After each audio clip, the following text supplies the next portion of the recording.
고치소서. 내가 낫겠나이다. 날 만지소서. 내가 회복되겠나이다. 날 구하소서. 내가 구원 얻으리니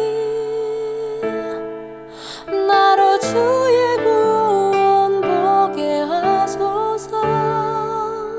날 고치소서. 내가 낫겠나이다. 날 만지소서. 내가 회복되겠나이다. 날 구하소서. 내가 구원 얻으리니 나로 주의 구원 보게 하소서.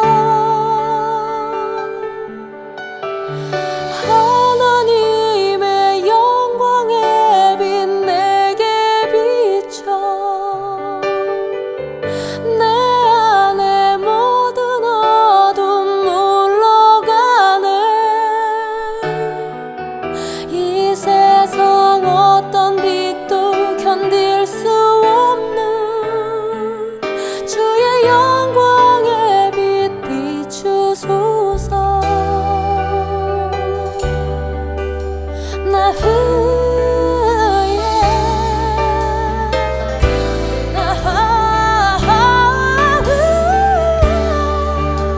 날 고치소서. 내가 낫겠나이다. 날 만지소서. 내가 회복되겠나이다. 날 구하소서. 내가 구원 얻으리니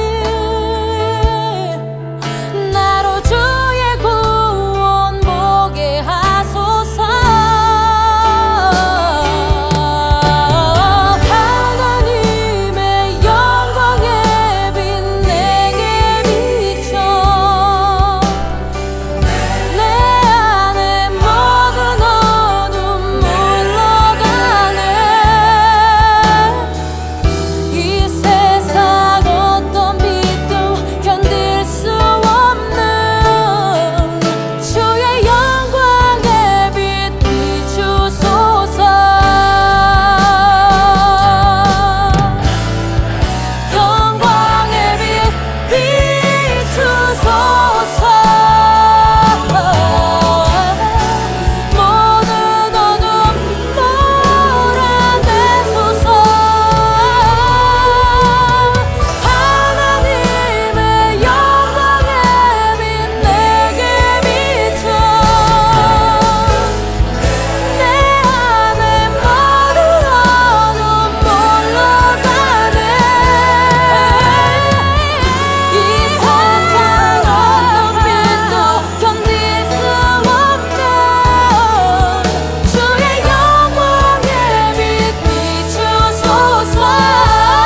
약초의 고장이자 산삼의 본향인 함양 지리산 자락 800고지. 게르마늄이 풍부한 땅에 씨를 뿌리고 농약 한 방울 비료 한 톨 없이 추운 계절 더운 계절 견디며 7년을 기다립니다. 산삼 순백 5,000개 이상의 구매 후기와 만점에 가까운 평점. 13년 외길 산양산삼 추출 기술로 햇섭보다 더 좋은 스마트 햇섭 시설에서 아무도 모방할 수 없을 만큼 압도적 품질로 만든 지리산 산양산삼 추출액 순 100%. 산삼 순백 마셔보시면 바로 압니다. 귀한 분께 잊지 못할 선물을 해보세요. 지난 10년간 매달 20만 원씩 꼬박꼬박 보험 넣은 김호구 씨. 40줄에 처음 병원 신세를 졌는데 과연 그 보장 금액은? 꼴랑 100만 원이요. 왜 이렇게 실망스러운 겁니까? 제가 뭘 잘못한 겁니까? 보험 손해보지 마세요. 최고의 전문가들이 본인에게 가장 적합한 보험으로 맞춤형 리모델링 해드립니다. 지금 바로 마이보험 체크하세요. 검색창에 마이보험 체크. 안녕하세요. 반갑습니다. 양희삼TV 카타콤 3프로 목사 양희삼입니다. 오늘은 김근수 소장님 만나는 시간, 찍먹신약 시간입니다. 네, 소장님 인사해 주시죠. 안녕하세요. 시청자 여러분 반갑습니다. 네, 카메라가 조금만 더 아래로 가면 좋을 것 같습니다. 너무 지금 바짝 목에 걸리는 것처럼 돼 있어가지고 반대로 더 올리셔야 됩니다. 네, 올려주셔야 되고 좀 더 올려주시면 좋은데. 네, 하시죠 뭐. 됐습니까? 조금 왼쪽으로 더 가시고요. 네, 좋습니다. 네, 저희가 고린도 교회에 대한, 고린도 공동체에 대한 게 끝났습니다. 그렇습니다. 이제 오늘은 갈라디아 공동체에 대해서, 네, 배워보도록 하겠습니다. 갈라디아는 위치가, 제가 터키를 다녀온 사람으로서 갈라디아가 튀르키예죠. 지금 튀르키예 어디에 있는 걸로 그렇게 얘기하는 것 같던데요. 아니 그 목사님 그 확인하러 가신 거 아니에요? 근데 거기까지 못 가봤고요. 아니 이게 튀르키예 북부 지방이 있느냐 남쪽에 있느냐 이 논쟁이 지금까지도 계속되고 아, 그렇습니까? 북부에 있다는 의견이 많아요. 학자들 사이에. 또 어떤 사람은 남쪽에 있다 하는데 그 이유는 증거가 없어서 그래요. 예. 근데 이제 각자 나름대로 다 이유는 있는데 그 이유는 제 책 바울 전기에 상세히 학자들마다 의견이 나와 있고 우리에게는 그렇게 중요한 건 아니에요. 그러니까 어디에 있느냐보다는 이 갈라디아 공동체를 바나바하고 바울이 세운 것이다가 중요하고 네. 왜 이 갈라디아 공동체하고 바울이 갈등을 빚었나. 바울하고 바나바가 세운 공동체인데 왜 이 공동체가 바울하고 이렇게 갈등 관계가 있어가지고 다퉜나, 뭐 때문에 다퉜나 하는 게 중요한 것 같아요. 예. 그리고 또 갈라디아 공동체가 우리에게 너무 중요한 건 바울의 그 핵심 사상 중에 1번으로 꼽히는 칭의론이라는 게 있잖아요. 그렇죠. 예. 이게 갈라디아 공동체에서 처음으로 사실상 대두됐고 바울이 칭의론 입장을 처음으로 편지에서 이렇게 말하자면 제안한 게 갈라디아서예요. 그 다음에 로마서에서 완성했죠. 네. 근데 그 고린토 전서 후서는 55년 초에 쓴 것 같고 로마서는 56년 초에 쓴 것 같아요. 그리고 그 사이에 55년 가을이나 겨울에 갈라디아서를 썼어요. 네. 그러니까 이 짧은 1년 반 세월에 고린토 전서, 후서, 갈라디아서, 로마서 이 엄청난 4개의 작품이 1년 안에 나온 거예요. 네. 그러니까 제가 1년에 책 한 권 썼다고 목사님이 저보고 혼내면 안 되는 거예요. 여기 1년에 4개를 썼잖아요. 그 엄청난 작품이. 예. 아니 바울의 그 갈라디아서 이런 건 짧잖아요. 고린도전서 이런 거. 물론 짧은데 그래도 이 사상적인 바울 편지에서 정말 딱 3편지만 꼽으라면 저는 이제 고린도 전서, 갈라디아서, 로마서를 꼽고 싶은데 네. 7개 편지 중에 이 중요한 7개 편지가 어떻게 1년 안에 다 나왔냐는 거예요. 이게 바울 사상이 절정에 이르는 시기예요, 지금 이게. 아하. 그러면 이제 바울이 33년, 32년에 이제 생각을 바꿨다고 하면 무려 20년 지나가지고 칭의론을 쉽게 하면 제안한 거예요. 20년 동안 바울이 얼마나 이 칭의론을 고민했겠어요. 네. 아마 처음부터 생각을 할 수도 있고 중간에 그 생각이 무르익을 수도 있는데 왜 20여 년 지난 뒤에 칭의를 내놨는가? 그 배경이 뭔가를 아는 게 오늘 우리 한국 그 교회 성당 다니는 특히 개신교 성도들에게 왜 칭의론이 바울이 생각을 바꾸고 예수 운동에 참여한 이후로 20년 뒤에 비로소 나왔느냐? 그 배경이 뭐고 그 칭의론의 진짜 의미는 뭔가 이게 너무너무 중요해서 네. 오늘 시간에 너무 하여튼 재밌는 이야기가 나올 것 같아요. 그러면 소장님은 왜 그랬는지에 대한 이야기를 해주실 수 있는 거네요? 아니 당연히 500원만 되면 지금 할 준비는 돼 있죠.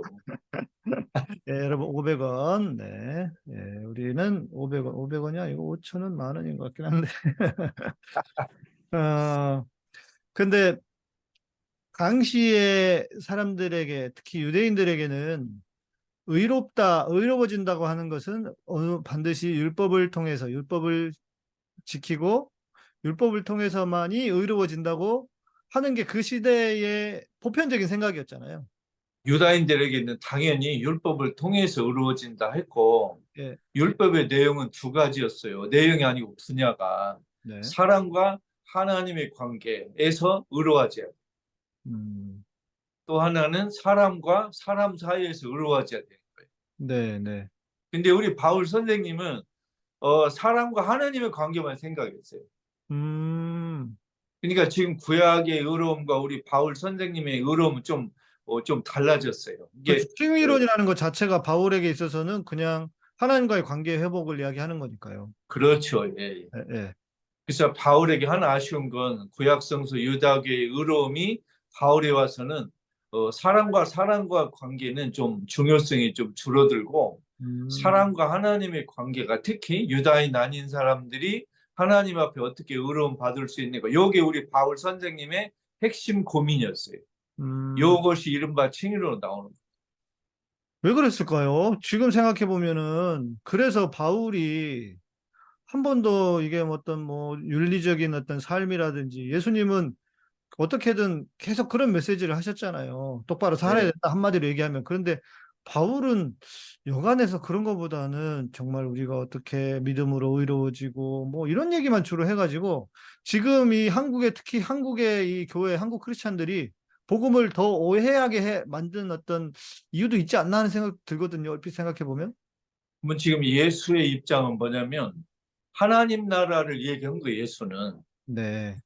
이게 우리 역사에서 하나님 나라를 이룩하고 실천하고 참여하고 하는 걸 강조하셨잖아요. 네.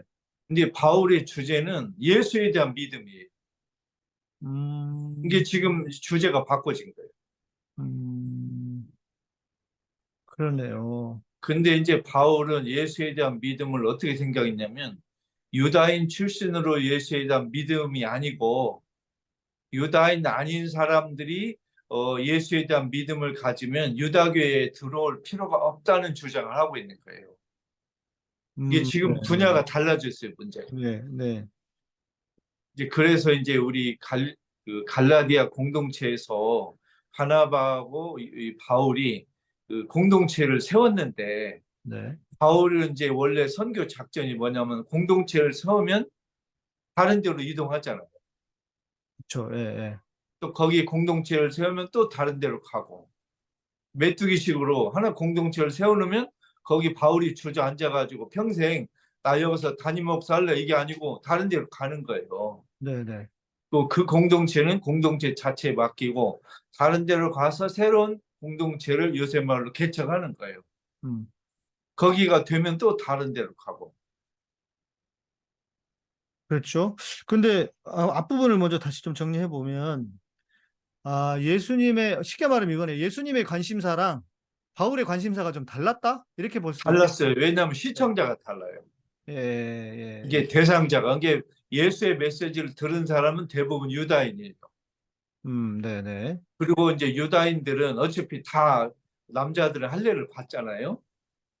이게 예수의 메시지를 듣는 사람은 어차피 구약 성서에 있었는데 예수가 새롭게 강조한 하나님 나라를 실천하자 이 얘기를 한 거예요. 네, 네. 예수의 통치자는 주로 유다인들이에요. 그러니까 할례 이야기 할 필요가 없어요. 이미 할례를 받았어 남자들. 그렇죠. 예, 예. 근데 바울은 대상자가 누구냐면 주로 유다인 아닌 사람. 아닌 사람들, 이방인들 소위 말하는. 예, 그러면 이제 유다인 아닌 사람들에게 바울이 해야 될 일은 두 가지였어요. 하나님 나라를 이야기해야 되고 하나는 그러면 유다교에 들어와야 되느냐 아니냐 이 두 가지를 이야기해야 되는데 바울은 선교 작전에서 하나님 나라 이 얘기를 별로 안 하고 예수를 믿으면 된다는 걸 부각시킨 거예요. 네, 네. 유다인 아닌 사람들에게. 그러고 유다인 아닌 사람들에게 뭐라고 얘기했냐면 당신들이 유다교 아닌 그 사람들에게 예수 그리스도를 믿으면 되지 유다교 사람처럼 음식 규정이나 할례나 이런 걸 받을 필요가 없다는 제안을 한 거예요. 그러니까 이제 그런 차원에서 보면 뭐 바울이 기독교를 변질시켰네 뭐네 이런 얘기도 굳이 할 필요가 없는 거예요. 어찌 보면. 아니 지금 그런 얘기는 바울 생각 있지도 않아요. 예. 그러니까 바울의 관심사가 그러니까 이 지금 우리 시대의 사람들이 성경을 좀 깊이 연구를 안 해서 그런 거지. 어찌 보면 그러니까 바울이 지금 의도도 오해하고 또 바울이 전한 메시지도 오해하고 그러니까 양쪽에서 바울을 비판하는 사람들은 바울의 의도를 몰라서 비판하고 또 메시지를 잘 이해 못한 사람들은 믿으면 구원 받는다. 믿으면 땡이지. 뭘 돼야 돼. 이렇게 하는 사람들 있잖아요. 그러니까 이거는 또 그 메시지를 오해한 거고.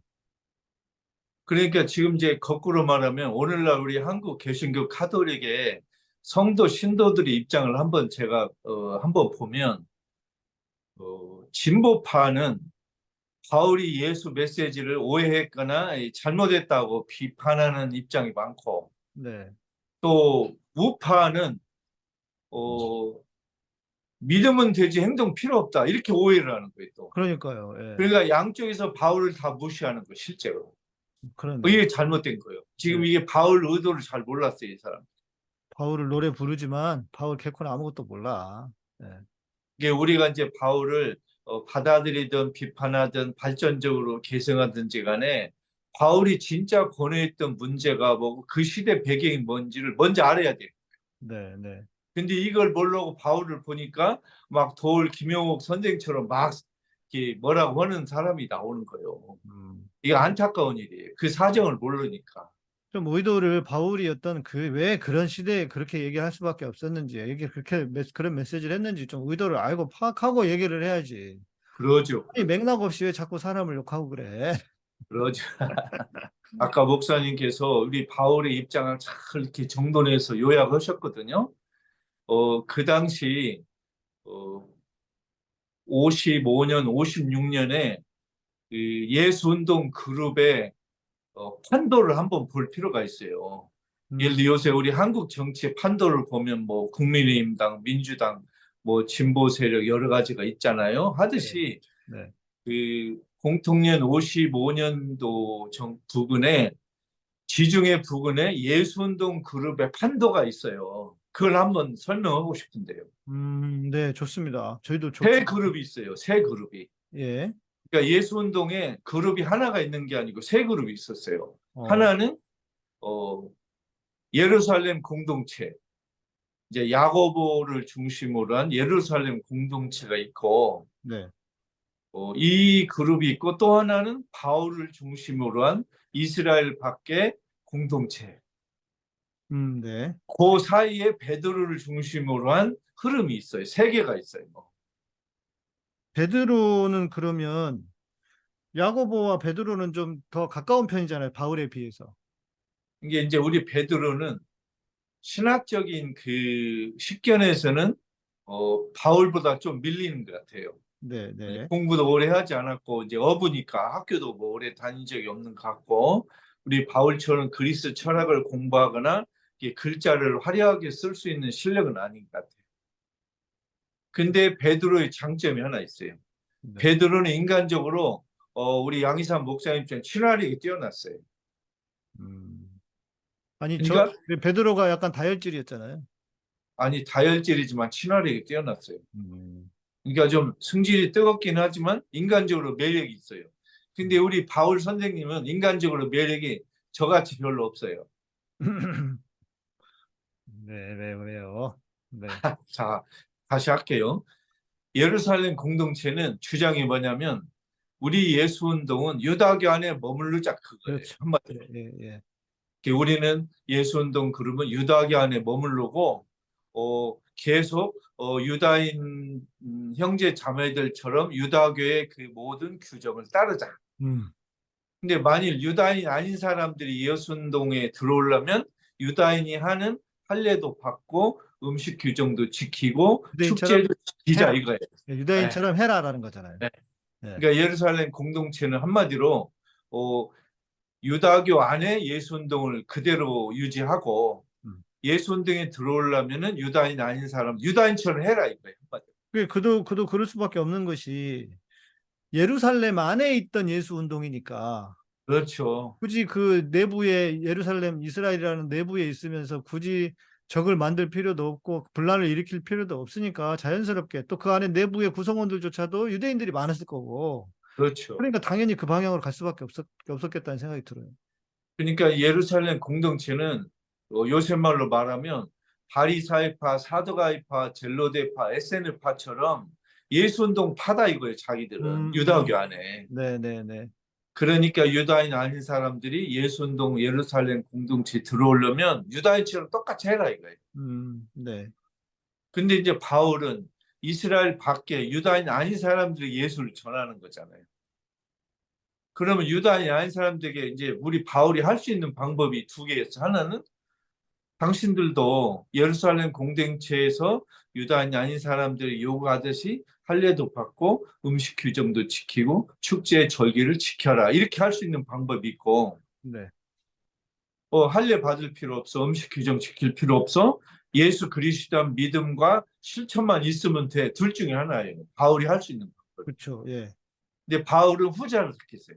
네, 맞습니다. 이게 이스라엘 밖에서 예수 운동에 들어오는 유다인 아닌 사람들은 할례 받을 필요 없고 음식 규정 지킬 필요 없고 절기 축제 지킬 필요 없고 예수 그리스도에 대한 믿음과 실천이면 충분해 이거예요.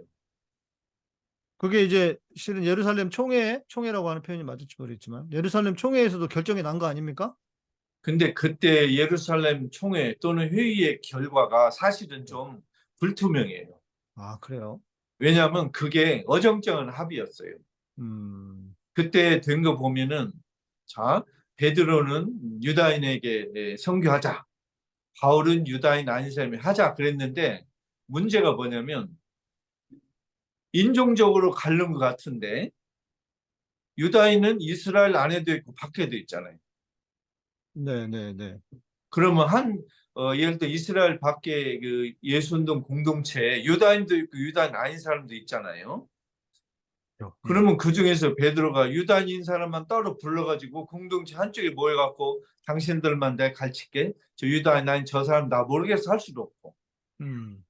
그 섞인 유다인과 유다인 아닌 사람 섞인 이스라엘 밖의 공동체가 빵 나눔할 때는 어떻게 해야 돼요? 식당을 두 개 만들어서 각자 흩어져 갖고 이쪽은 유다인식으로 먹고 저쪽은 마음대로 먹고 그럴 수가 있어요? 그러네. 그것도 안 되죠. 그러니까 이제 인종적으로도 분명히 그 구분이 없었고 지역적으로도 구분이 없었어요. 예를 들면 베드로 보고 베드로는 이제 유다인에게 가고 바울은 유다인 아닌 사람에게 가라 했는데 그러면 이스라엘 밖에서 베드로는 유다인 아닌 사람들이 못 가냐? 베드로는 이스라엘 밖에서도 유다인 아닌 사람에게 선교를 했어요. 그리고 바울도 이스라엘 밖에서 유다인에게도 선교했고 네. 그러니까 인종적으로 구분이 안 된 거예요. 음. 또 지역적으로도 마찬가지요. 이스라엘 안에도 유다인 아닌 사람 분명히 살았어요. 옛날부터 수백 년 전부터. 네. 그러니까 이거는 이스라엘 그 총회 예루살렘 총회 이전에 대한 상황을 말씀해 주시는 거죠? 그러죠. 예. 그러니까 예루살렘 총회 결정이 특별한 의미가 없는 거예요. 음. 명쾌한 결정이 같은데 가만히 뜯어보면 혼란스러운 결정이에요. 각자 이걸 들고 예루살렘 총회 결정을 가지고 자기 입장을 후원할 수 있어요. 이 예루살렘 총회 회의의 결정이 한편에서는 뭐 바울에게 유리했다. 한편에서는 베드로에게 유리했다. 한편에서는 예루살렘 유리했다. 각자 자기 나름대로 할 수가 있는 결정입니다. 네, 네. 분명한 결정이 아니었어요. 네. 그러니까 예루살렘 총회 결정이 나온 뒤에도 베드로 바울이 다투고 있잖아요. 이게 어정쩡한 봉합이에요. 명쾌한 구분이 아니었어요. 그래서 그런 대목도 나오지 않습니까? 바울이 뭐 이방인들하고 뭐 먹을 때 뭐 경계를 지켜서 그랬나 뭐 해서 바울이 베드로한테 뭐 화를 냈다 뭐 혼을 냈다 뭐 이런 대목도 나오잖아요. 나오죠. 예. 그건 이제 안티옥에서 이제 베드로하고 바울이 이제 우리 빵 나눔 예배를 했는데 식사할 안디옥은 때 이방인들이 주로 많이 있었던 예루살렘과 그렇죠. 비교되는 예. 더 위쪽에 있었던 것이고. 예. 예. 근데 이제 그 안디옥 공동체에 예루살렘에서 온 유다인 출신의 선교사들이 들어오니까 그 사람들이 볼 때 베드로가 유다인 아닌 사람도 같이 밥을 먹는 걸 봤잖아요. 그러니까 예루살렘에서 온 유다인 출신 선교사들 베드로에게 혼낸 거예요. 당신 뭐 하는 짓이냐고 지금. 당신 유다인이고 저 사람들은 유다인 아닌 사람들이 어떻게 밥을 같이 먹냐. 혼을 내니까 베드로가 슬그머니 빠져나온 거잖아요. 네. 그 광경을 본 바울이 화가 났죠. 아니 이 사람아, 저 예루살렘에선 유다인 출신 선교사 없을 때는 당신은 유다인 아닌 사람도 마음껏 밥을 먹더니 왜 오니까 저렇게 슬쩍 이상한 행동을 하냐고 혼을 낸 거죠. 그것도 그 사건도 예루살렘 그 총회 이후에 일어난 일이죠. 그렇죠. 그러니까 이것은 예루살렘 총회 결정이 별 효력이 없었다는 반증입니다. 지금. 그러네요. 뭔가 또 크게 정리가 된 뭐 그런 건 줄 알았는데 꼭 그런 것도 아니었네요. 예, 이 명쾌하게 예루살렘 총회 결정이 그 이후의 예수 운동의 선교를 명확히 구분한 게 전혀 아니고 오히려 혼란만 가중시켰어요. 그래서 이제 어떤 일이 벌어지냐. 우리 갈라디아 공동체에 바울이 선교하고 공동체를 세우고 떠난 뒤에 예루살렘에서 온 유다인 출신 선교사들이 바울 이야기와 다른 이야기를 하기 시작한 거예요. 그래서 그 유다인 아닌 사람들에게 당신들도 유다인처럼 할례를 받고 음식 규정도 지키고 유다교 축제도 지켜야 한다. 왜냐? 예수도 할례를 받았고 아브라함도 할례를 예를 들면 나중에 받았고 그래서 구원 받으려면 유다인처럼 똑같이 해야 된다는 게 있다 하고 이야기를 한 거예요. 왜냐하면 그때는 성서가 구약 성서밖에 없었잖아요. 그렇죠. 아직 신약 성서는 쓰여지지도 않았고 하니까 유다인 아닌 사람들이 그 유다인 선교사들 말을 들으니까 그럴듯하잖아요. 그렇죠. 당연히 그렇죠. 그러니까 안전하게 우리도 세례를 받자. 아니 저기 할례를 받자. 바울 이야기보다는 더 확실하게 쉽게 하면 할례도 받고 완벽하게 하자. 이렇게 해서 넘어간 사람도 있었던 거예요. 그렇죠. 우리 인간의 심리상 네. 뭐 그런 걸 해야 된다고 하면 다 혹하고 넘어가지 안 해도 된다 이렇게 생각하는 사람 드물 거예요, 아마. 근데 그때 당시에 또 왜 이게 힘들었냐면 아직 바울이 그 유다인 아닌 사람들이 구원 받으려면 유다인이 될 필요 없고 예수 그리스도 믿음으로 충분하다는 학설을 아직 바울이 꺼내지도 않았잖아요, 지금. 그걸 갈라디아서에 처음 썼잖아요. 그러니까 이 편지가 쓰이기 전에 갈라디아 공동체 사람들은 바울의 주장을 모르고 있잖아요. 그러니까 우리가 볼 때는 갈라디아 사람들 저거 다 아는데도 불구하고 바울을 마치 배신한 것처럼 보이는데 그 시대에는 갈라디아 사람들은 바울이 명확하게 믿음으로 구원 얻는다 이렇게 말한 것도 아니어서. 그렇죠. 예. 이게 지금 갈라디아 공동체의 사람들은 로마서 갈라디아서 읽은 일도 아직 없고 바울에게 유다인 아닌 사람들이 유다교 규정을 지키지 않고도 예수 그리스도 믿음만 가져도 구원에 충분하다는 얘기를 아직 못 들었잖아요. 지금. 그렇네요. 그러니까 유다인 출신 선교사들의 말에 넘어갈 수밖에 없어요. 지금 상황이. 갈라디아 교인들을 너무 탓할 수도 없네. 아이고 그 사람도 모르고 있잖아요. 지금 갈라디아서 읽지도 않았잖아요. 예, 그러네요. 근데 그 사람들이 뭐 믿음이 약하니 뭐 치사하니 이런 말 할 필요가 없어. 아직 몰라요, 이 사람. 그러네요. 예. 그래서 이제 바울이 이 사람들에게 선교 전략적으로 할례 안 받아도 돼라는 예루살렘 총회 전달만 얘기해 갖고는 부족하구나. 신학적으로 설명해야 되겠다 해서 이제 개발한 게 칭의론이에요. 그러니까 유다인이 아닌 사람들은 예수 그리스도에 대한 믿음만 있으면 유다인이 되지 않아도 유다교 규정을 지키지 않아도 구원받을 수 있다 하는 걸 갈라디아에서 얘기했고 로마서에서 그걸 더 정교하게 만든 거예요. 그러니까 지금 믿음으로 구원받는다는 로마서의 바울의 주장은 개신교 가톨릭 싸움이 아니에요. 믿음인 행동이 이 싸움이 아니고 유다인 아닌 사람들에 해당하는 이야기고 기가 막히죠. 얼마나 우리가 잘못 설명을 배웠는지. 그러니까요. 예. 그러니까 유다인 아닌 사람들이 예수 운동에 들어올 때 유다교 규정을 다 지켜야 되느냐 아니면 예수 그리스도의 믿음으로 충분하냐 이 이야기를 우리 21세기 한국 지금 개신교 가톨릭 사람들은 바울의 주장에 따르면 그 예수에 대한 믿음으로 충분하냐 행동 필요 없어도 되느냐 이렇게 오해를 하고 있는 거예요. 이게 완전히 잘못된 거예요. 아니 정작 본인은 이야기하지도 않은 걸 가지고 후대에서 서로 다 피 터지게 싸우고 있으니 참 바울이 얼마나 황당할까 싶네요, 진짜. 근데 이제 루터 입장에서는 이 믿음으로 구원이라는 게 루터 당시에 가톨릭하고 싸우기 아주 좋은 귀절이었어요. 그렇죠, 그렇죠. 예. 근데 루터는 바울의 이 생각을 모르고 있어요, 지금. 왜냐하면 루터 시대에도 성서 신학이 발전 안 했잖아요. 네. 그러니까 우리 루터 선생님은 바울 선생님의 입장을 모르고 있는 거예요. 왜 바울이 믿음으로 구원이란 이야기를 했는지를 루터는 몰랐어요, 그 당시에. 몰라가지고 이 규절만 빼가지고 가톨릭과 싸울 때 딱 대표적인 문구로 시작을 한 거예요. 칼빈도 마찬가지. 네, 네. 이게 오늘날도 많이 개신교 어느 목사님이 바울이 믿음으로 구원받는다 하는 건 이건 바울이 가톨릭에 대한 반대로 행동 필요 없이 믿음이면 돼 하고 설명하면 이 목사님 성사를 하나도 모르는 사람이죠. 그렇죠. 바울을 하나도 모르는 사람. 네. 이런 안타까움이 있어요. 지금. 그 당시에 어떤 유대인들과의 일단 갈등 아닌 갈등이죠. 그것도 믿지 않는 유대인들과의 갈등도 아니고 그렇죠. 내부에서 믿음을 예수 그리스도를 고백하는 예수 공동체 안에서의 갈등이었는데 그걸 모르고 저렇게 이 얘기들을 날뛰듯이 하시니 참 그게 깝깝할 노릇이네요.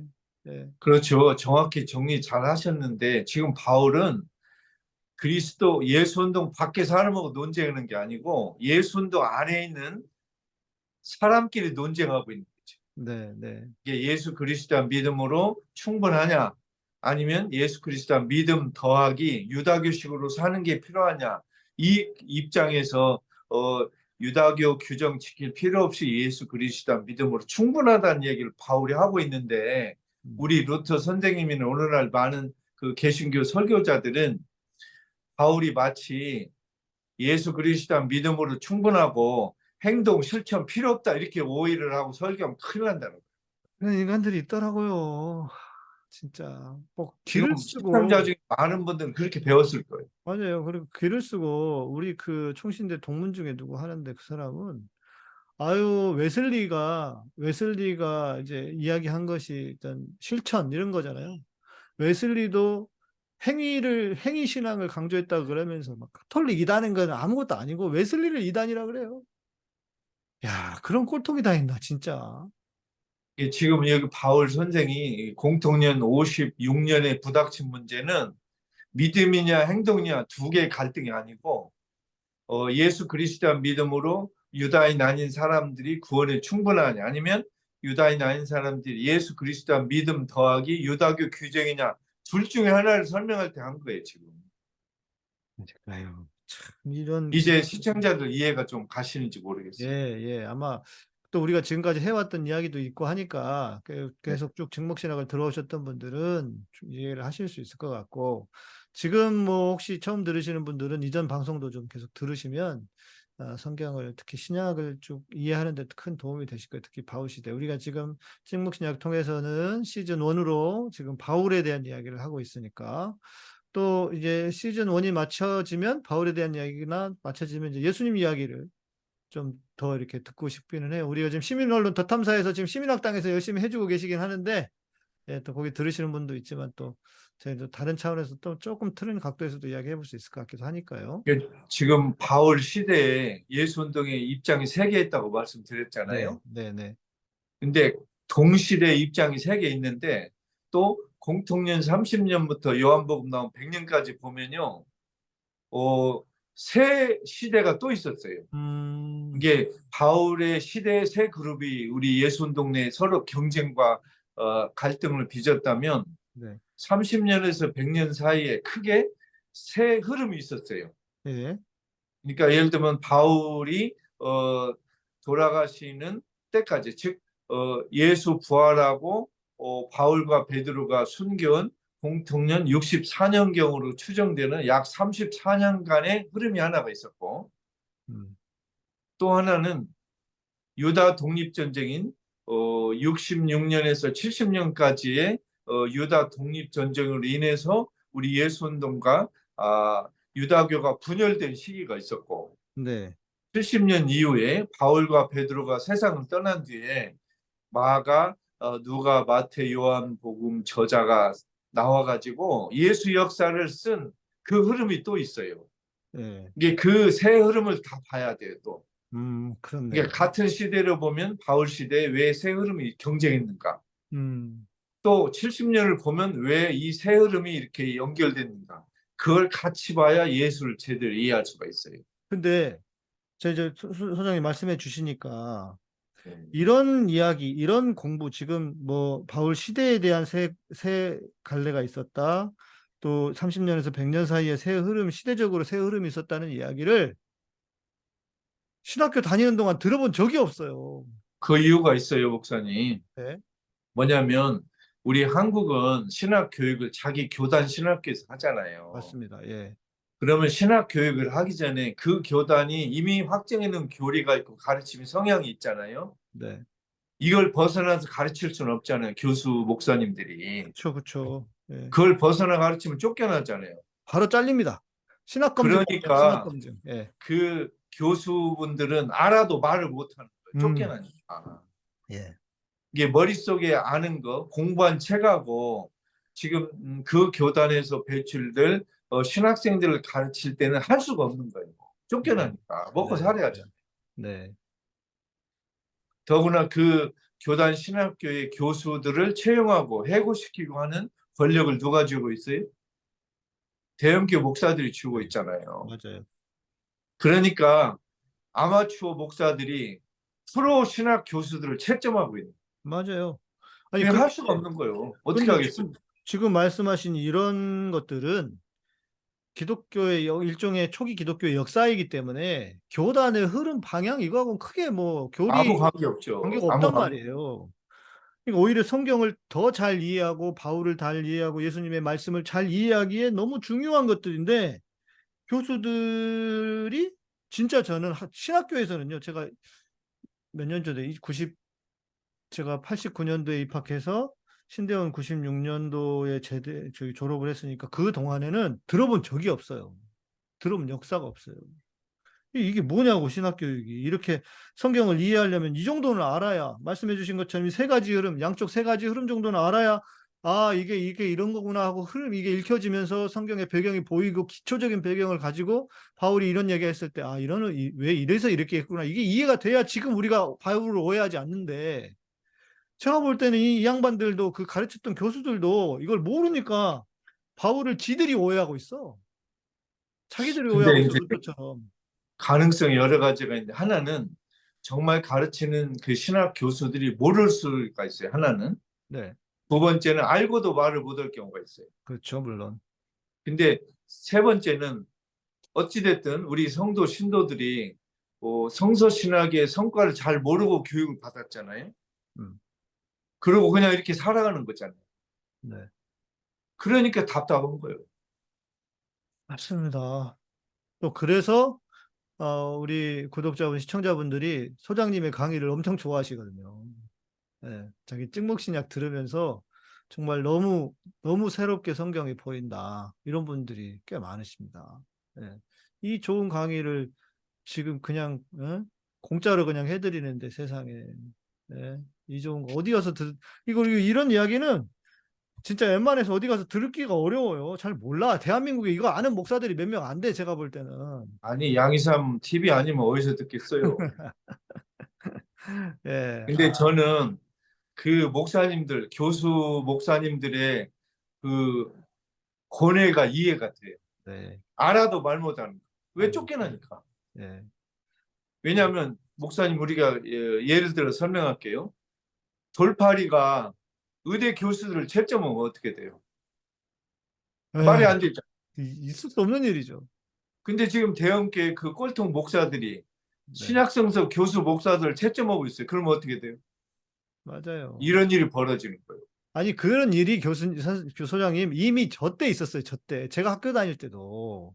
그러죠. 제가 학교 다닐 때도 있어가지고 몇 명 신학교 교수들이 조금 좀 이렇게 말씀하시니 진보 신학도 아니에요. 조금 그런 얘기 했다고 뭐 신학 검증을 하니 어쩌니. 근데 그게 나중에 알고 보니까 교수들 사이에 알력이 있었는데 서로 누구 줄이 있잖아요. 네. 타고 들어온 사람들이 그 자기 줄이 아니니까 쟤 묻어. 저 담궈. 이러면서 하는 짓이었어요, 그게. 아, 진짜. 신학교 교수라는 것들이 진짜로. 나중에 알았어요, 저도 그거를.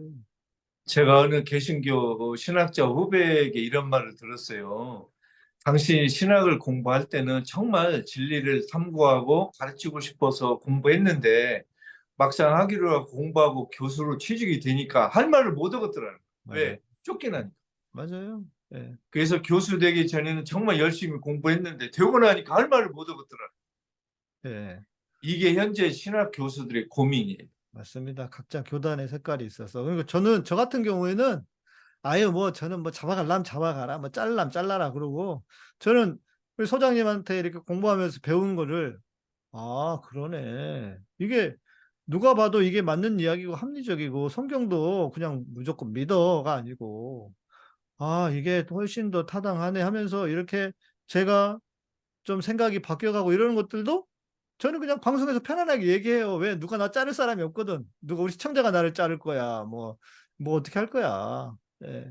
그래서 근데 목사님은 이런 입장이라 한결 자유롭고 편하시잖아요. 네, 그런데 일단 교단에 소속된 일선 교회 성당의 목사 신부님들은 고민이 있어요. 맞아요. 예. 이렇게 가르치면 노예에서 총회에서 자를 거 아니에요. 쫓아내고. 그리고 교인들이 싫어해. 그렇죠. 우리 맞아요. 목사님 이상하다. 빨갱이 목사다 이러면서 또 신고해. 입에다 꼰질러. 아휴, 그러니까 알고도 말을 못하는. 네, 어떻게 보면 우리 대한민국 많은 언론사의 기자들이 취재하고 알고 있는 건 많은데 글로 못 쓰잖아요, 지금. 맞습니다. 그 심정하고 아마 비슷할 수 있어요. 쓰면 잘리고 쫓겨나니까. 네, 그러니까 뻔히 알고도 말을 못하는 거예요. 그게 맞습니다. 우리 오늘 한국의 많은 언론인 그 목사님, 신부님들의 입장일 수도 있어요. 이게 불쌍한 거 우리 신도들이. 그렇죠. 아니 그러니까 생각해 보면 목사를 왜 하는데 자기가 깨달은 대로, 자기가 배운 대로 그걸 가르치고 전하기 위해서 목사를 하는 거잖아요. 근데 자기가 배우고 깨달은 거를 말도 못하면 그 뭐야 그게 직업 목사도 아니고 한편을 보면 너무 안타깝고 불쌍하기도 하고 에이 불쌍하죠. 예, 목사님 말씀 너무 옳은데 지금 각 교회에서 일하고 있는 목사님들의 최대 고민이 뭐냐면 안 쫓겨나는 거죠. 그러니까요. 노예에서 안 쫓겨나야 돼, 성도들에게 안 쫓겨나야 하니까 줄타기를 해야 되고 네. 쫓겨날 말을 해서는 안 되고 하니까 알아도 모른 척하고 모르면 그냥 막말하는 거예요. 저는 그런 너무 생각에 불쌍하죠. 저는 대한민국에서 제일 행복한 목사가 저다. 행복하시죠. 이렇게 자유롭게 또 네. 진리를 따라 말할 수 네, 있잖아요. 네. 제가 깨달은 것대로 내가 생각하고 내가 옳다고 생각하는 것대로 말할 수 있는 게 얼마나 남자가 태어나서 그러고 살아야지. 물론 뭐 제가 이렇게 할 수 있도록 여기까지 하는 게 그냥 된 건 아닙니다만은 그래도 이게 뭔가 싶어요. 이 시대가 진짜 사회적으로도 국가적으로도 그렇고 교회적으로도 이게 무슨 어디에 진짜 진리가 있고 어디에 양심이 있으며 어디에 진실이 있는가 싶을 정도니까요. 제가 아는 목사님에게 이런 말을 했어요. 아니 목사님 왜 촛불 집회 안 나오고 이 무지막지한 윤석열 검찰 독재에 저항하기 위해서 아무 행동도 안 하고 있느냐 하니까 딱 답이 나왔어요. 저 그런데 나가면 성도들이 쫓아내요. 나 못 먹고 살아요. 그래서 먹고 살라고 목사했냐 딱 물어봤더니 처음에 그런 생각 안 했는데 하다 보니까 먹고 살기 위해서 목사합니다. 그러더라고요. 솔직하신 분이네, 그래도. 예, 솔직한 분이. 예. 근데 먹고 사는 것도 현실이니까 또 어쩔 수 없는 부분도 있죠. 혼자 사는 그렇죠. 것도 아니고 가족도 있고 자식도 있고 예. 이러면 또 생각이 달라집니다. 그러니까 처음에 목사 안수 받을 때는 정말 세상 끝까지라도 가서 어떤 고통과 십자가도 기꺼이 지면서 예수 그리스도 복음을 전하려고 하는데 막상 하다 보면 목사직 안 쫓겨나는 게 최대 1순위가 된 거예요. 그다음부터는 그냥 비겁해도 비굴해도 안 입고 와도 그냥 어떻게든 붙어 있어야 되겠다 목사로. 밥은 먹여야 하니까 해서 생계형 목사로 그냥 바뀐다고 얘기를 하더라고요. 너무 네, 슬 맞아요. 근데 그게 이런 것도 있는 것 같아요.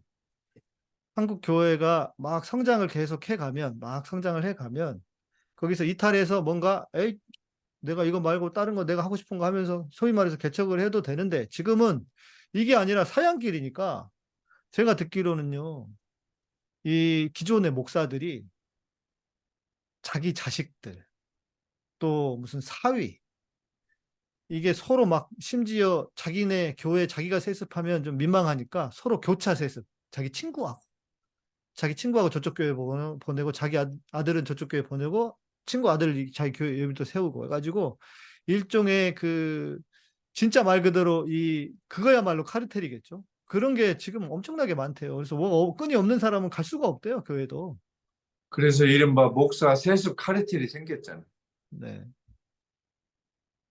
그런 거 생각하면 진짜 이게 우리가 무슨 놈의 세상을 살고 있나 싶은 생각인데 지금 갈라디아 이야기하는 것도 어찌 보면 너무 배부른 이야기라는 생각이 들 정도예요. 지금 한국교회를 생각해 보면. 네. 뭐 그런 면도 있어요. 지금 그런데 우리가 이런 걸 반성했으면 좋겠어요.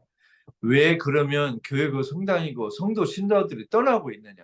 네, 네. 그 원인이 누구한테 있어요? 성도들 잘못이에요? 신도들 잘못이에요? 아니에요. 내가 볼 때는 네, 목사 신부 잘못이에요. 맞아요. 저도 첫 번째는 당연히 목사 신부들 리더들에게 저는 책임을 물어야 된다고 생각합니다. 네. 바르게 그러니까 가르쳐. 목사 신부들 때문에 성도 신도가 떠나는데 왜 떠나느냐 한탄하고 있으면 어떻게 되냐고요. 나가라고 해놓은 사람들이 왜 나가냐고 물으면 어떡해요. 그리고 그걸 뿐더러 자기들이 그렇게 나가라고 쫓아내놓고 해놓고는 또 원인을 엉뚱한 데서 찾아와. 뭐 예를 들면 무슨 뭐 세상이 타락해서 뭐 그렇다. 문제는 뭐 세상이 안 타락했어? 예수님 하나님은 창세기 6장에서부터 인간 지으심을 한탄하셨다 그랬는데 세상은 원래 항상 그랬어요. 그리고 그러거나 아니면 오래전에 제가 어디서는 그거 봤어요. 왜 한국 교회가 침체기냐? 주일날 저녁 예배를 안 드려서 침체래요. 우리 교단에서 내린 결론이었어. 내가 진짜 와 그거 보고 진짜 야 이것들은 어떻게 해야 되나 도대체 어디서부터 손을 대야 되나? 그게 무슨 뭐 포럼을 하고 그랬는데 그게 결론이었어요. 이게 뭐 하는 짓거리냐고 이게. 그러니 이게 교회가 되겠냐고요. 세상. 그런 세미나나 포럼 할 때 왜 우리 개신교가 지금 추락하고 있는가 이런 거 할 때 목사들만 마이크 잡으면 안 돼요. 성도들에게 줘야 돼 마이크. 맞습니다. 맞습니다. 예. 예. 그리고 나간 성도들에게 마이크를 주어서 왜 나갔는 걸 물어봐요. 감당이 안 될 거예요. 그러면 네. 감당할 수가 없어요. 근데 어떻게 보면 이렇게 어려운 시절에도 예수 그리스도의 말씀을 제대로 온전히 전하면 그런 목사님들, 그런 신부님들, 그런 교회 성당에는 뜻있는 사람들이 찾아오게 돼 있어요. 맞아요. 맞아요. 아니 그래서 저도 먹고 살고 있잖아요. 그러면요. 예. 그러니까 용기가 필요하다. 저는 젊은 목사들에게 제가 항상 얘기해요. 용기가 필요하다. 안 될 거 굶어 죽을 거라 생각하지 마라. 너 하나님 안 믿어? 하나님 먹고 살리신다며. 그러면 용기를 가지고 해. 그리고 두 번째는 실력이 필요하다. 나름에 준비된 실력이 있어야지 말만 또 떠들면 안 된다. 용기만 있으면 그건 용기만 부리면 그건 객기지. 나름의 자기만의 확고한 뭔가 사람들에게 전할 수 있는 그 실력이 있어야 된다. 그러는데 모르겠습니다. 이게 잘 안 먹히네요. 참 안타깝. 저도 목사님 의견에 찬성하는데 용기만 갖고는 안 되고 실력이 있어야 돼요. 네, 네. 용기만 갖고 실력이 없으면 허무하고 예. 실력은 있는데 용기가 없으면 공허해요. 둘 다 있어야 돼요. 음. 용기도 있고 십자가 질 용기도 있고 십자가를 칠 실력이 있어요. 맞아요. 근데 문제는 지금 너무 실력이 없어요. 그러니까요. 예. 실력이 없으니까 용기를 부릴 수도 없어요. 그렇지, 맞아요. 결국은. 예를 들면 내가 양희삼 목사님처럼 나도 한번 유튜브로 목회를 해봐. 근데 난 실력이 없잖아. 말빨도 없고 하는 것도 공부 못하는 거. 이게 우리 양 목사님을 부러워하는 목사님도 대한민국에 제가 볼 때 한 10만 명 될 거예요. 10만 명이나 되겠어요. 만 명이 100명이나 되면 다행이겠다. 아니 20만 명의 목사님 중에 10만 명은 우리 절반은 우리 양 목사님 부러워하실 거예요. 나도 저렇게 마음껏 하고 싶은 얘기도 하고 자유롭게 정말 진실되게 살고 싶다. 이런 목사님들이 왜 없겠어요? 많죠. 여기는 안 아마 하면 이 방송 보는 목사님들 있을 거예요. 네, 여기는 안 하면 다행이야. 네. 아유, 모르겠습니다. 저는 이 생각 저 생각 안 하고 아무튼 나는 내가 가야 될 길이고 내가 해야 될 일이라고 생각해서 하고 있는 것뿐이고 아무튼 저는 소장님하고 이렇게 공부하면서도 실은 이제 한번 들어도 워낙 저희가 어렸을 때 배운 게 탄탄하게 탁 있어가지고 여러 번 들어도 자꾸 까먹어요. 잊어버려.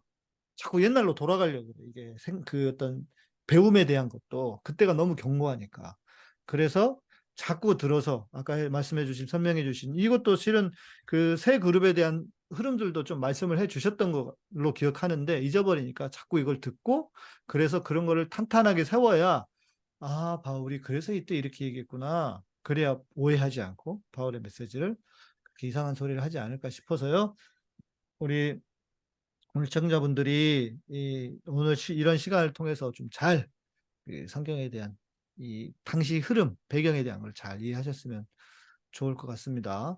우리 마저 못한 이야기를 좀 해주시고 좀 마무리를 해가야 예, 제가 지금 오늘 목사님하고 이렇게 주고받고 설명한 것은 제가 쓴 바울 전기라는 책에서 주로 설명하고 있는데 네. 저도 제가 이 바울 전기를 썼지만 이 책을 쓰기 위해서 책을 얼마나 많이 봤겠어요. 맞아요, 맞아요. 그리고 이 찍먹 그 방송하기 전에 저 며칠 전부터 계속 보거든요. 보고 또 보고 보고 또 보고.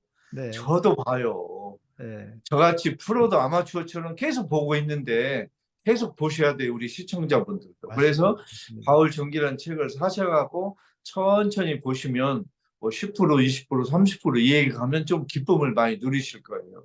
이게 책이라는 게 예를 들어서 무슨 뭐 수필처럼 자기의 생각을 막 이렇게 쓰거나 자기가 살아온 어떤 삶에 대한 걸 회고하거나 이런 게 아니잖아요. 이런 책이. 그럼요. 예, 예. 그러다 보니까 이거는 바울에 대한 연구를 책으로 써놓으려면 누가 봐도 틀리는 점이 없어야 하고 그러려면 최대한 모든 지금까지 주장하고 있었던 바울에 대한 이야기를 다 찾아서 그 수십 권의 책을 읽어도 어떨 때는 한 줄로밖에 쓸 수밖에 없는 내용도 있고.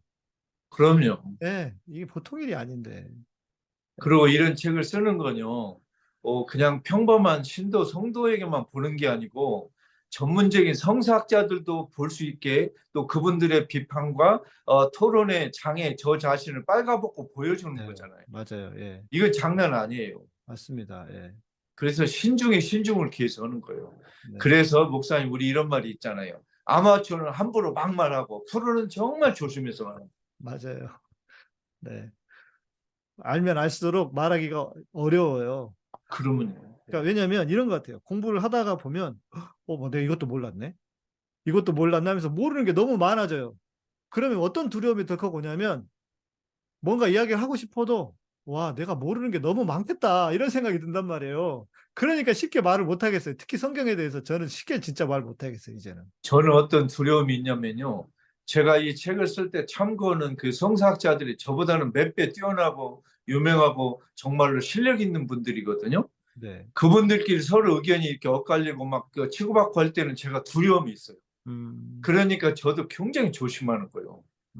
나보다 몇 배 뛰어난 학자들이 저렇게 고뇌하고 서로 의견이 엇갈리는데 내가 어디 가서 함부로 말하면 안 되겠다는 느낌이. 그러니까 조심하는 거죠. 근데 또 말을 너무 안 해도 문제 아닙니까? 알고 있는 것만이라도 얘기를 해줘야지. 예, 저는 제가 알고 있는 것보다 적게 말하고 적게 책에 쓰는 사람. 그런데 어떤 사람들은 아는 것보다 몇 배로 책을 쓰는 사람이 있더라고요. 맞아요. 누구라고 말 안 하겠어요. 아, 네.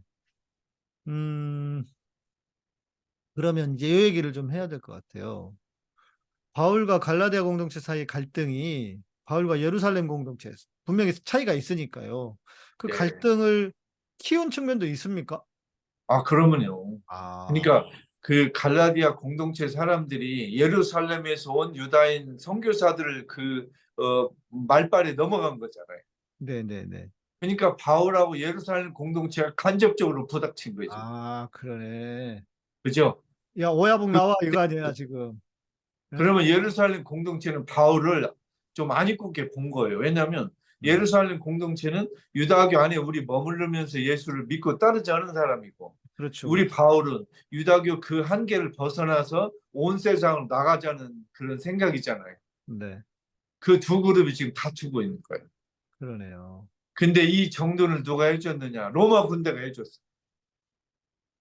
어, 로마 군대가 예루살렘 공동체를 없애버린 거예요. 작사를 냈네. 군사적으로 점령해가지고. 그러네. 예, 그래서 바울의 그 이론적인 승리가 아니고 예. 군사적인 힘으로 그냥 싸움이 없어져 버렸어요. 정치적인 배경 안에서. 요 얘기는 다음에 할게요. 네, 네, 네. 그러니까 바울이 논리적으로 우세해서 이긴 게 아니고 음, 정치적인 그 논리 밖의 힘이 이 갈등을 진정시켜 버렸어요. 이게 역사의 소용돌이. 그걸 나중에 설명해 드릴게요. 그렇네요.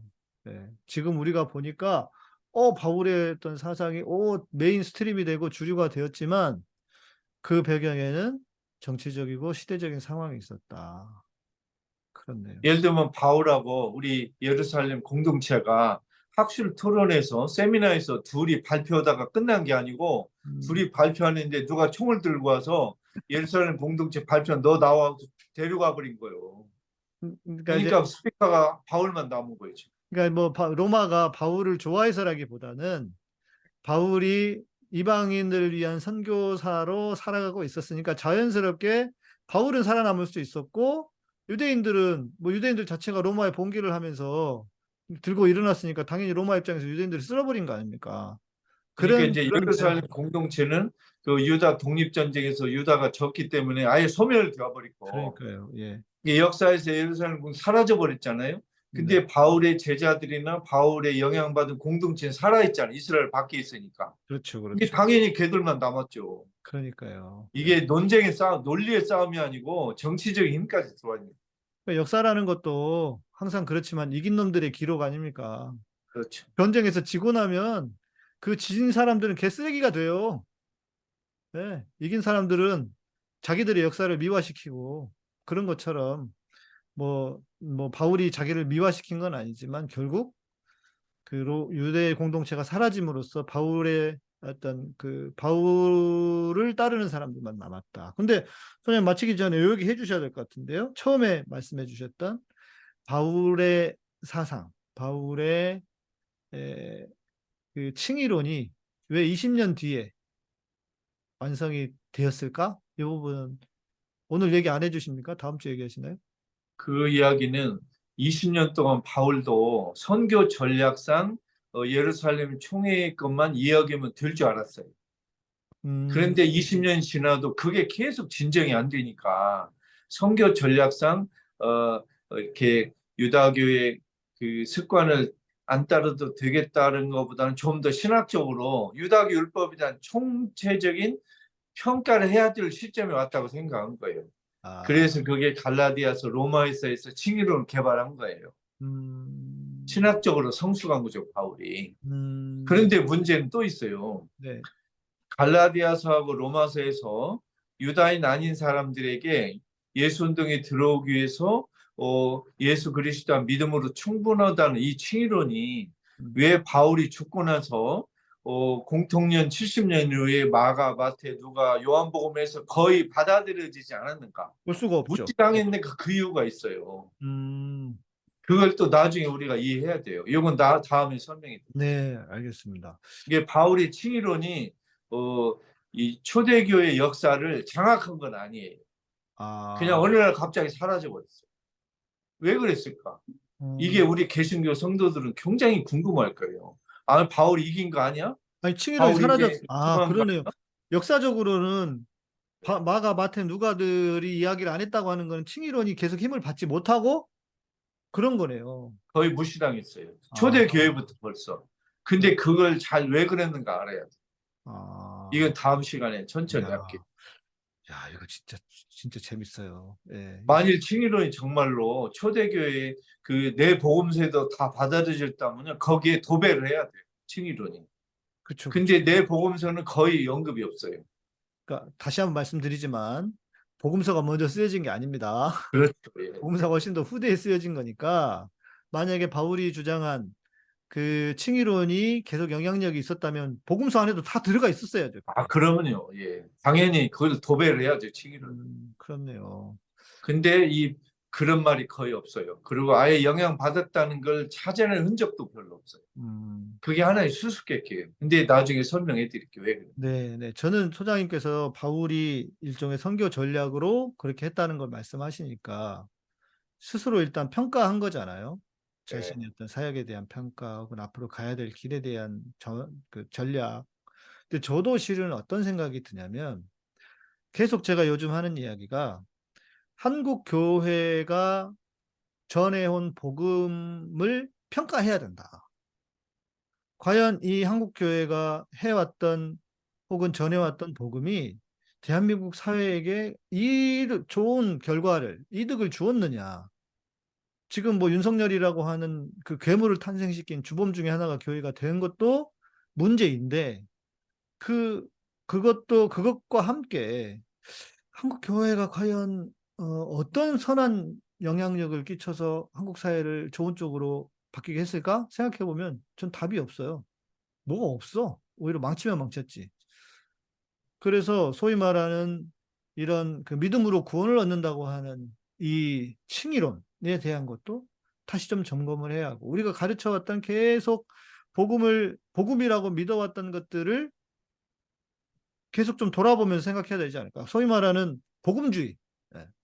예수 믿으면 구원을 받고 수많은 사람들이 영원히 돌아오도록 하나님께로 돌아오게 한다고 하는 이 복음주의가 과연 또 우리에게 어떤 좋은 영향을 미쳤는가. 신학적으로 따지고 그래봐야 게 한두 개가 아닌 것 같거든요. 엊그제는 기도에 대한 이야기 했는데 뭐 기도한대. 기도를 막 몇 시간씩 한대. 그게 뭐가 중요하냐고요. 기도 몇 시간씩 해서 도대체 뭐가 바뀌었냐고.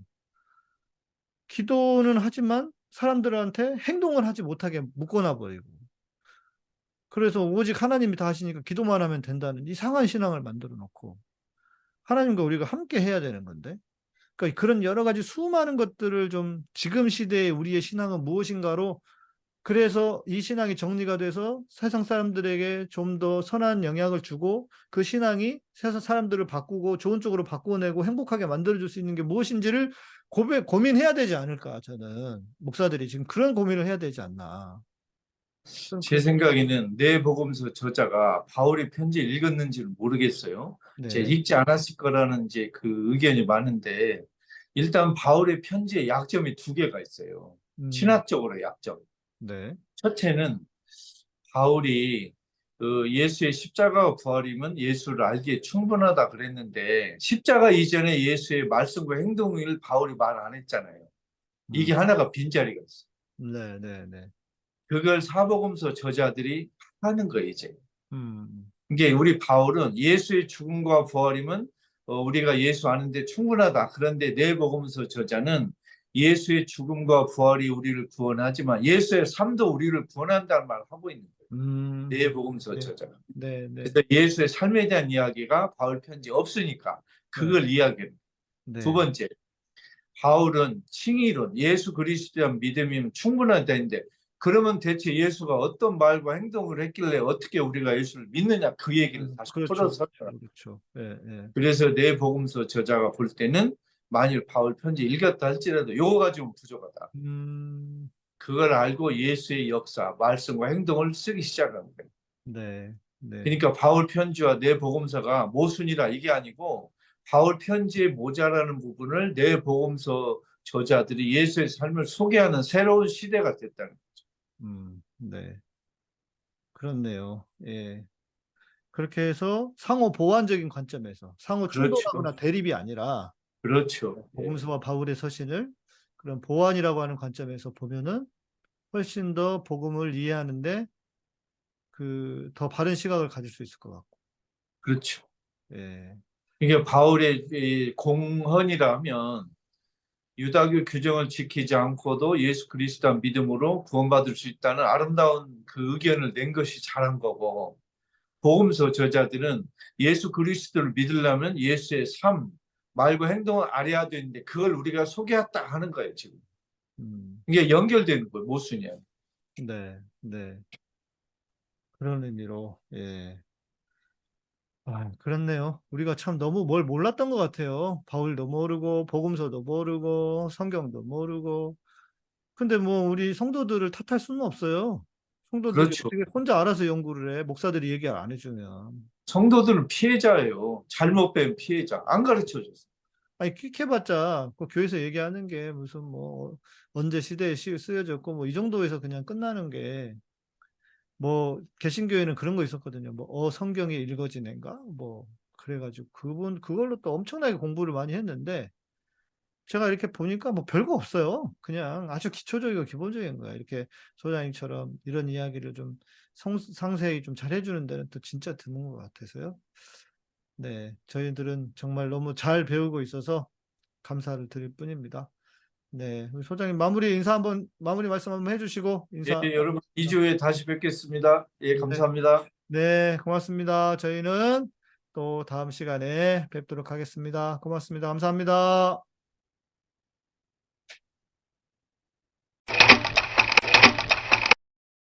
먹고 있는 비타민C 확실히 효과 있습니까? 우리가 가장 많이 찾게 되는 건강기능식품 비타민. 그 중에서도 단연 비타민C. 색깔도 다양하고 맛도 새콤하여 마치 오렌지 같은 천연 과일을 먹는 듯한 느낌이며, 무엇보다 실제로 건강에 도움이 되는 것 같은 느낌입니다. 그런데 정말 그렇게 도움이 될까요? 유전자 변형 옥수수의 녹말과 당을 발효 후 아세톤을 섞거나 항공유, 휘발유 정제 후 남은 찌꺼기 콜타르에서 추출하여 만들어진 결과물이 바로 아스코르브산. 아스코르브산의 형태로 있는 한 비타민C는 별로 효과가 없다. 비타민C 발간자이자 노벨상 수상자 엘버트 생제르지의 말입니다. 그럼에도 불구하고 대다수의 제조사들은 화학 합성된 아스코르브산을 비타민C라고 하여 생산 판매하고, 우리는 그런 줄로 알고 구입하여 먹게 됩니다. 콜타르에서 추출한 아스코르브산에 인공색소와 방부제를 첨가하여 화학적으로 만든 단일 물질 합성 아스코르브산은 천연 복합 물질인 진정한 비타민C로 보기 어려우며 효과도 불분명하고 부작용도 상당히 많습니다. 즉, 합성화학 아스코르브산은 천연 아스코르브산과 다르며 야채와 과일에서 얻는 천연 비타민C와는 전혀 다른 물질입니다. 캐나다 인기 상품 천연 비타민C 마오에 관한 문의는 슈퍼엘레오틴.com. 전화 1522-6801번, 페이스북 자연건강대학 또는 카카오톡에서 엘레오틴 검색하시면 됩니다.